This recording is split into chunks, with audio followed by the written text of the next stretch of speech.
we want to look at the story of the sacrifice that Cain and Abel brought to God. And obviously, in the process of looking at this story, we want to learn personal, we want to learn practical, and we want to learn eternal lessons. This is why we are looking at this story. Again, we saw that the Bible says that all these things that were written, all the stories, all the record that were written in the scripture, they are written there for our admonition, for our teaching, unto whom the end of time has come. So we are going to read Genesis chapter 4. We are going to read verses 3 to 7, even though we are going to just look at the first section of this reading today. But let us read Genesis chapter 4 from verse 1 to 7. And Adam knew Eve his wife, and she conceived and bare Cain, and said, I have gotten a man from the Lord. And she again bare his brother Abel. And Abel was a keeper of sheep. Abel was a shepherd. And but Cain was a tiller of the ground. Cain was a farmer. Verse 3. And in process of time, it came to pass that Cain brought of the fruit of the ground an offering unto the Lord. And Abel, he also brought of the firstling of his flocks and of the fat thereof. And the Lord had respect unto Abel and to his offering. Verse 5. And unto Cain and his offering God had not respect. And Cain was very wroth, and his countenance fell. And the Lord said unto Cain, Why art thou wroth, and why is thy countenance fallen? If thou doest well, shall thou not be accepted? And if thou dost not well, sin lieth at the door, and unto thee shall be his desire, and thou shalt rule over him. Like I said, we are not going to go through all these 7 verses. Actually, we have already looked at verses 1 and 2. Okay, we have already looked at that. So what we want to do at this moment is to actually look at verse 3 to thereabout verse 5a. That is what we want to look at. But let's look at the outline first. Outline of verses 1 to 5a. Cain and Abel are brothers. Okay, we know that. Okay, they were brothers, the same father, the same mother. They are the first 2 sons of Adam and Eve. Now we know that Cain was a farmer and Abel was a shepherd. Then we know that Cain and Abel brought an offering or a sacrifice to God, and we said they must have learned that from their parent. And next we saw that Abel and his sacrifice was respected. Now the word used for respected there in the original Hebrew means to look at, to acknowledge. In other words, is Abel and his sacrifice was accepted by God. Okay, that's the sense of the original word. God had a look. God acknowledged it. God accepted their Abel's sacrifice. But Cain and his sacrifice were not respected. In other words, God did not look at Cain. God did not accept Cain, and God did not accept his sacrifice. So that was kind of like an outline of the story that we've read from verses 1 to the first part of verse 5. The question is, why was Abel and his sacrifice respected? Why was Abel and his sacrifice acknowledged? Why was Abel and his sacrifice accepted by God, whereas Cain and his sacrifice was not respected? Cain and his sacrifice was not accepted. Cain and his sacrifice was totally rejected by God. And the question is why? Why was Abel and his sacrifice accepted, and why was Cain and his sacrifice rejected? And what is the application for us today? Now, to answer this question, we need to plug this story. We need to plug this event into the story that has been going before and into the story that will be going after. So we first need to take a pause and take a closer look, which is what we want to do today, God helping us. We want to take a closer look at biblical concept of sacrifice. And this is very, very important. Biblical concept of sacrifice. Now, since the fall, we need to understand that sacrifice is at the heart of human relationship with God. Since the fall, there was no sacrifice in the garden in Eden, but since the fall, sacrifice is at the heart of human relationship with God. So this concept that we are looking at, this biblical concept of sacrifice, is important for us to understand it and to practice it in God's ordained way. Okay, Offerings and sacrifices were intended to repair, to a limited extent, this broken relationship between human and God. Okay, so the sacrifices is supposed to open up that connection that has been broken, that relationship that has been broken. Sacrifices and offering were supposed to repair it to all sort of extent, this relationship that had been broken between God and human. Because sacrifice, very, very important, is the way human can approach God. It is the one and only way since the fall. Sacrifice is the one and only way whereby human can have some sort of connection, some sort of approach back to God. It is the way human from then on, from the fall, find acceptance before God. And that by means of an acceptable substitute, that is the sacrificial item. That by means of acceptable substitute that will be offered in place of the sinners. And that substitute and that sacrifice will somehow bear the curse of the sin of human. And this has been the only way, this has been the one and only way that human can have some sort of connection and some sort of approach back to God. And God declared that in the Garden of Eden. And Adam and Eve learned about that from God and obviously passed that message across to their children, which explained the reason why Cain and Abel then brought sacrifice on to God. When Satan instigated a revolt in the Garden of Eden, when Satan caused Adam and Eve to revolt and to rebel against God, what the devil was planning then, his evil intention was to totally kill, steal, and destroy the soul of human. That was Satan's plan. The Bible tells us in John chapter 10 verse 10 that the thief enters only to steal, to kill, and to destroy. And that is what the devil wanted. That is what the devil planned. He wanted to drive an eternal wedge between human that was created in the image of God. He wanted to totally drive an eternal wedge between them and God, because he knew the nature of God. I mean, he was there. He knew the nature of God, and he knew that the wages of sin is death, which is primarily total separation from God.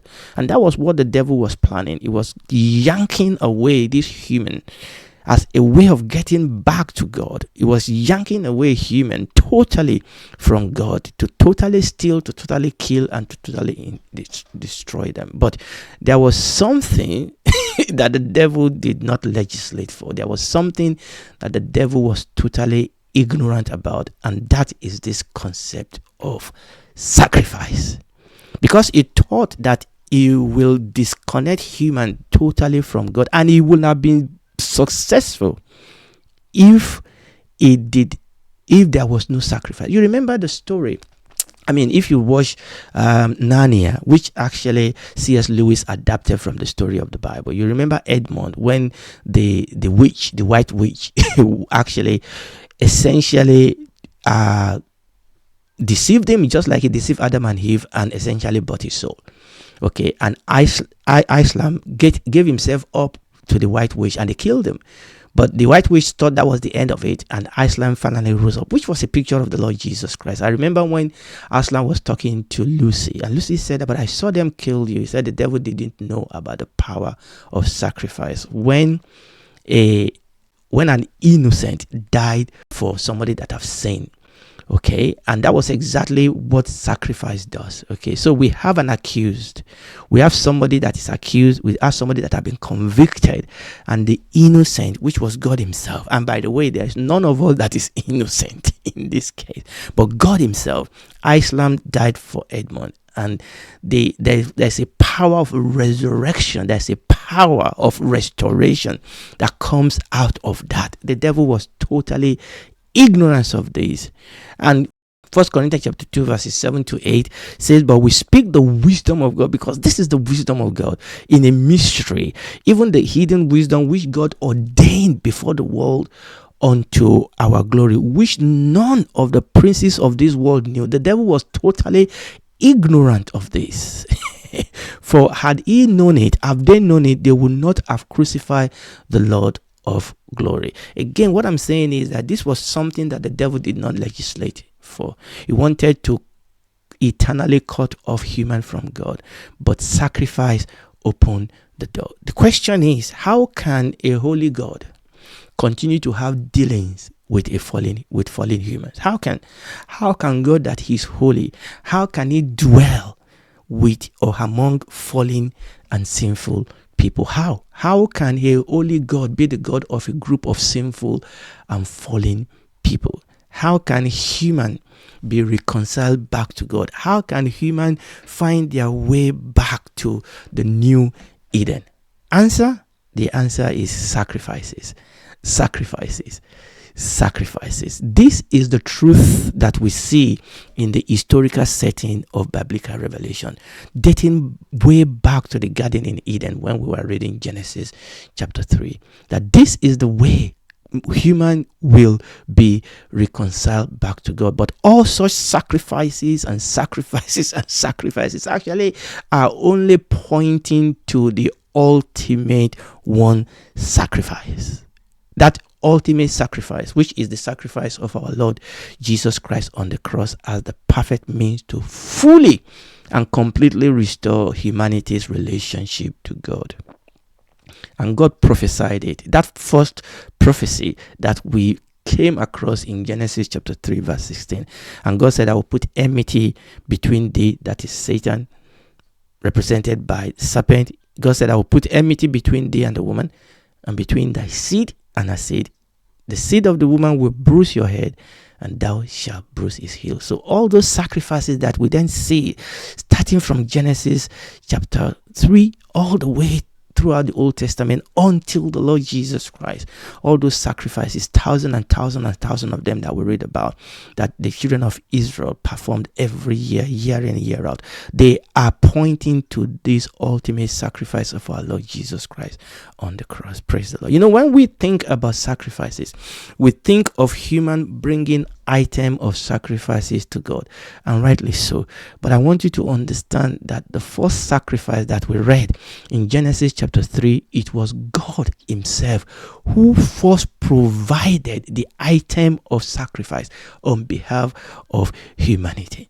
So that first sacrifice, it was not human that actually looked for the animals. It was God himself that provided the animal, and it was God himself that actually oversee the process of sacrifice that led to Adam and Eve being clothed. It was God himself who provided the first item of sacrifice on behalf of humanity. And in that ultimate sacrifice on the cross, it will be God himself in the same way that will provide that ultimate, that perfect item of sacrifice, which will be in the person of his Son, our Lord Jesus Christ. And we need to understand that this is the real heart, this is the real lesson of the story of Abraham sacrificing his son Isaac. When God came to Abraham, it's not about ritualistic human sacrifice, which is a sin anyway. We will go a bit more in the future talking about the story of Abraham sacrifices his son Isaac. But let's take some lesson, because we need to take some lesson that is relevant. Remember what we are doing. We are going to talk about this sacrifice of Cain and Abel, and we want to answer that question. Why was the sacrifice of Abel and Abel accepted? Why was the sacrifice of Cain and Cain rejected? But we are looking at this concept of sacrifice that we have seen throughout the whole scripture, and we are packing just a little bit at this story that we read in Genesis chapter 22 about the sacrifice that God asked Abraham to bring, that is his son. Okay, let's take a little bit of lesson. The Bible says, we saw that story in Genesis chapter 22, and the Bible says God tempted Abraham and asked him to offer Isaac, which at that point was his only son. And God asked Abraham to offer him as a burnt offering. God asked him to take his son to a specific location, which is going to be important. We are not going to detail today. God told him to take Isaac to a specific mountain. So a specific mountain in a specific location to offer a specific item of sacrifice, which was Abraham's only son, Isaac. Okay. Now, we need to understand that the word there that King James Version translated tempted actually means to test, to prove. God was testing Abraham. God was proving Abraham. And God was not soliciting Abraham to sin by ritualistic, sacrificing his son as human sacrifice to God. No, God doesn't take human or blood sacrifice of human. Okay. God was testing Abraham because this event, this story is actually a type, a shadow of God himself. God is our Heavenly Father, and Jesus Christ is his Son. And God here was providing for us a type of what he's going to do, that he himself is going to provide this ultimate sacrifice. Now let's listen into the conversation between Isaac and Abraham as they were taking their journey to this specific place, specific mountain that God has instructed Abraham to go. Let's see this conversation that gives us an insight into what was going on. So we read Genesis chapter 22 verses 7 to 8. And Isaac spoke. They were on their way. Isaac was carrying all these instruments they are going to use to sacrifice. And Isaac, just like Cain and Abel, learned from their father. Isaac also have learned from Abraham the process of sacrifice. So verse 7, and Isaac spoke unto Abraham his father and said, my father. And Abraham said, here am I, my son. Father and son. And Isaac said, behold the fire and the wood, but where is the lamb for a burnt offering? Isaac knew about the burnt offering. Isaac knew about sacrifices, just like Cain and Abel knew about sacrifices. Where did Isaac learn this from? From his father, Abraham. So Isaac essentially was saying, Dad, something is missing. The most important item is missing here. What's going on? We have the wood, we have the fire. Where is the lamb? Where is the lamb for the burnt offering? It is what Abraham said that is very, very important. And the Bible says, and Abraham said, my son, God will provide himself a lamb for a burnt offering. So they went, both of them together. Abraham said, God will provide. God will be the one that will ultimately provide the ultimate lamb of sacrifice. There was something here, you see, and we're going to go into this, okay?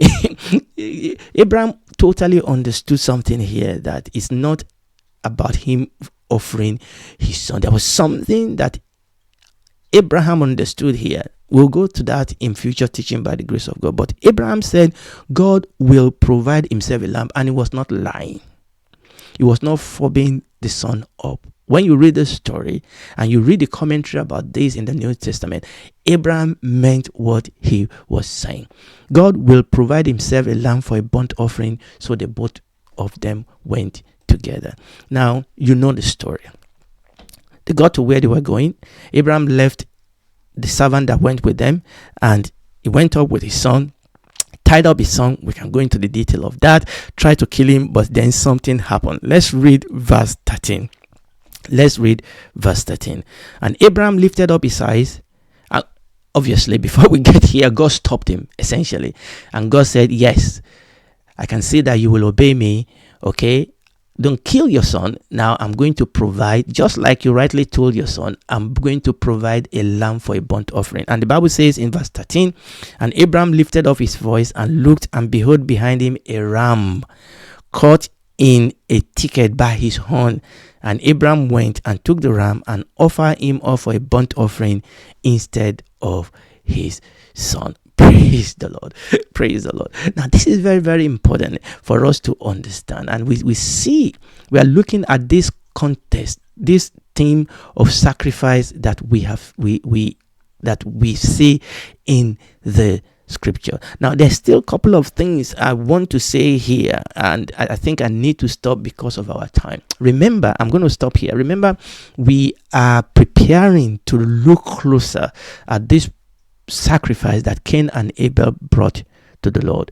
But for us to understand it, we are saying that number one, for us to understand what is going on here, we have to not remove it from the story that has been going before, and we have to also explain it in the light of the story that will come after, and we are looking at this concept of sacrifice, and we are saying that the concept of sacrifice is at the heart of the revelation that we see in the scripture. And that is what we are looking at here, that the concept of sacrifice is at the heart of our relationship with God. So it is important for us to understand this biblical concept of sacrifice. And we are going to learn some personal, practical, eternal lesson.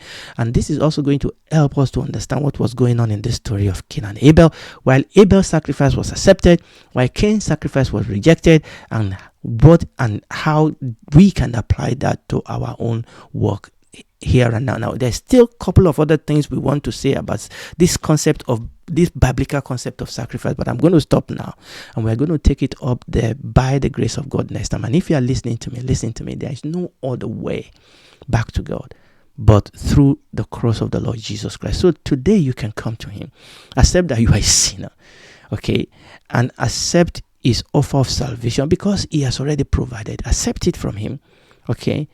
Receive Jesus Christ as your Lord and Savior. Ask him to save you, and he will come in, take the dead heart out of you and give you a new heart. You will become a daughter, a son of God.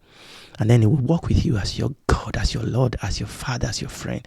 And when this is all over, you and I will be able to spend eternity with him because I've accepted him as my Lord. And I'm trusting that I will spend eternity with him in the new Eden, in the new earth, in the new heaven. Do it today.